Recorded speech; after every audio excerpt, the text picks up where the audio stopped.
I love serging, but you always end up with these nasty thread tails hanging around. Besides just looking weird, if we leave these unattended, they could unravel and fall apart in our garment. And you don't want your clothes to start falling apart while you're wearing them. So today, I'm going to show you 3 ways to clean up your project and deal with these so your project doesn't fall apart. So follow along as I give you all of the tips you need to have beautiful, secure thread tails. So let's start out with the easiest one, and it requires no additional tools. The first method is tying the end of the thread tail. So when you do this, you want to create a knot real close to the edge of your seam.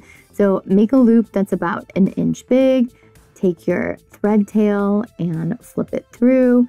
And then we want to make sure that when it makes the knot, it's making the knot real close to the seam.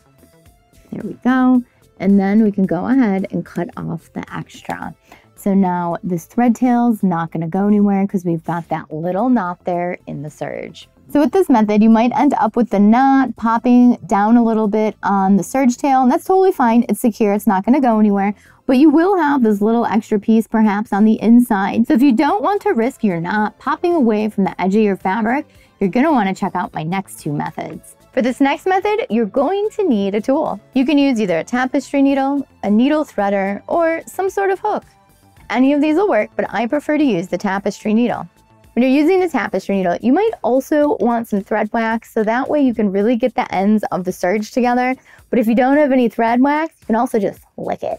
So first thing you want to do is roll up the end here. So you can lick it or put that wax on it, rub it in the wax.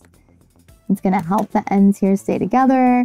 You usually just twist them together in your finger too. Sometimes you're going to get that long thread there that pops out. I always cut that off.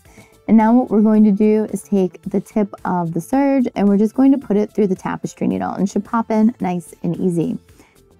And now what we're going to do is take the end of our tapestry needle and we're just going to run it along the top of the serge here. So maybe like 1 inch or so, just goes right in the top of it, real nice and easy. Go ahead and pull. And now you can see that that serge tail is right at the top of that other serge. And we can just go ahead and cut the rest of that thread tail off. And now it's nice and secure, and we've pulled it through that existing serge. This method really conceals those thread tails compared to the last method. They are caught in that serge. But maybe you want something even more secure. I'm going to show you in the next method. The last method involves a sewing machine. So let's go over to my sewing machine and I'm going to show you how to do this. If you're enjoying this video so far, make sure you like and subscribe. It really helps the channel out. And if you're already a subscriber, thank you so much for watching today. Now back to the video. For this method with the sewing machine, we're going to take the thread tail and we're going to pull it into the existing serge. And then we're going to secure it right where it left the fabric. So like right here, I put my zigzag stitch on, and now we're going to zigzag it down into the existing serge. And you only need to do this for like 1/4 inch, 1/2 inch, and you want a nice narrow zigzag. And I like to go back and forth a few times, kind of like making a bar tack. And that's it. It's nice and secure. Let's pull it out and cut the thread tails. So you can see the zigzags right there securing that thread tail, and now we can cut off the remainder of the thread tail right below the zigzag. And now it's not going to go anywhere. It is stitched down. That was the hardest way, and it wasn't even that hard. So securing your thread tails is super easy. So don't skip on it. Don't just cut them off. Make sure you secure them. But you don't have to secure them if they're going to be caught into another seam. So let's say you've serged all your edges and you're starting to sew your pieces together. Wherever you have a seam going over that serge, that also is securing it. So you don't have to worry about adding that extra method.